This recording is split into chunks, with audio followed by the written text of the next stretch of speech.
Hello, and welcome back to another installment of Poems That Changed Me. Today's poem is a famous poem, especially if you live in San Francisco or the Bay Area. It's by Robert Haas, and it's called Meditation at Lagunitas. And many people know this poem, or they at least know the end of this poem. But I'm going to read the whole thing because it's so good. Meditation at Lagunitas. All the new thinking is about loss.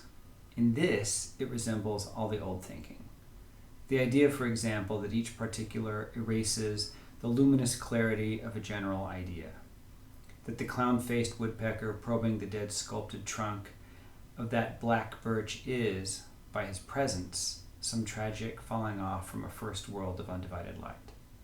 Or the other notion that, because there is in this world no one thing to which the bramble of blackberry corresponds, a word is elegy to what it signifies. We talked about it late last night, and in the voice of my friend, there was a thin wire of grief, a tone almost querulous. After a while, I understood that, talking this way, everything dissolves. Justice, pine, hair, woman, you, and I. There was a woman I made love to, and I remembered how, holding her small shoulders in my hands sometimes, I felt a violent wonder at her presence, like a thirst for salt, for my childhood river with its island willows, silly music from the pleasure boat, muddy places where we caught the little orange-silver fish called pumpkin seed. It hardly had to do with her.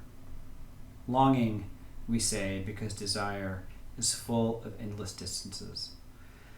I must have been the same to her, but I remember so much the way her hands dismantled bread, the thing her father said that hurt her, what she dreamed.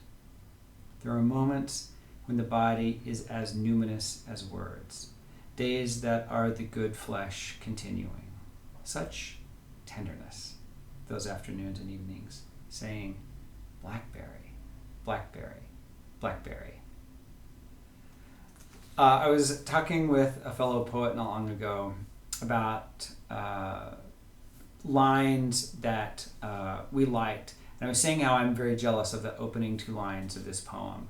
And she said, oh, that's a perfect poem. I think there are a lot of people who live in the Bay Area, poets who know Lagunitas, who know Bob and Brenda, who have a very intimate relationship with this poem. I discovered this poem, it's in Bob's second book, Praise, a really phenomenal book.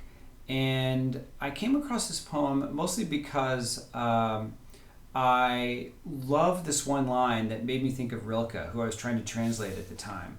This line, longing we say, because desire is full of endless distances.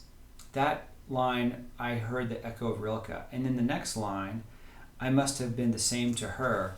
I heard the echo of Pablo Neruda's poem, Tonight I Can Write the Saddest Lines. One thing that this poem really changed for me was how one starts a poem and how one ends a poem.